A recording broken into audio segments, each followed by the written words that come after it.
Vedanta says, the philosophy says, how to fulfill a desire. Kama is desire, isn't it? Sir, how is everyone trying to fulfill a desire? How is anyone trying to fulfill a desire? How does one fulfill a desire? Chupan, sir? By acquiring. But is it that easy to acquire what you want? When your mind conceives an object of desire,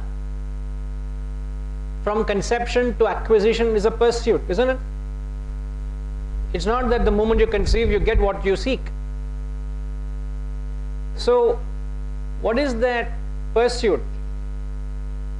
You're saying something? The object of desire, there is a lot of focus.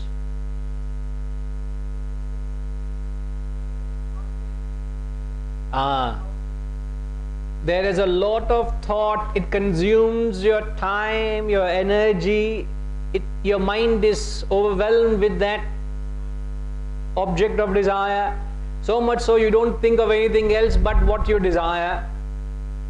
And the very thought of that starts causing a lot of agony, a lot of unhappiness, a lot of dissatisfaction because you don't have it yet with you.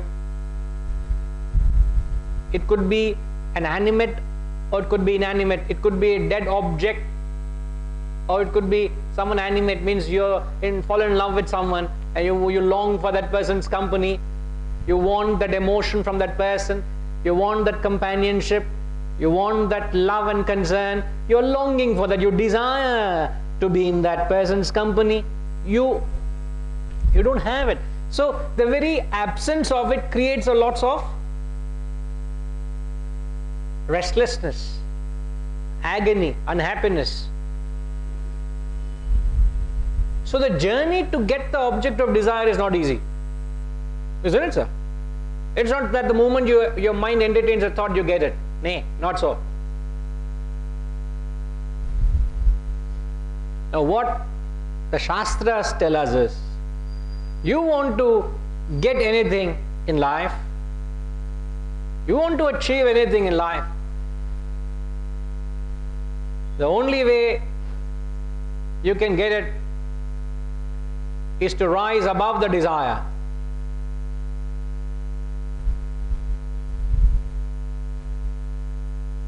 Because the moment you keep chasing it, it keeps eluding you. You want power, you want recognition, you want name, you want following, you want wealth, you want something out there. As long as you are following it, like the shadow of your head, it recedes, it gets further and further away from you. You want to get it.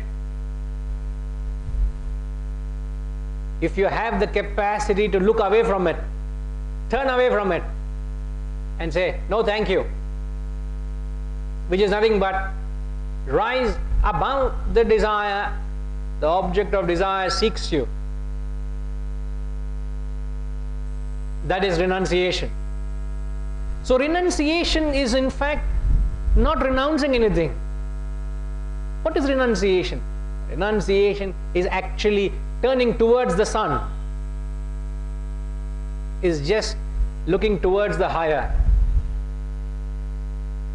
is an appreciation of something better, something nobler, something grander.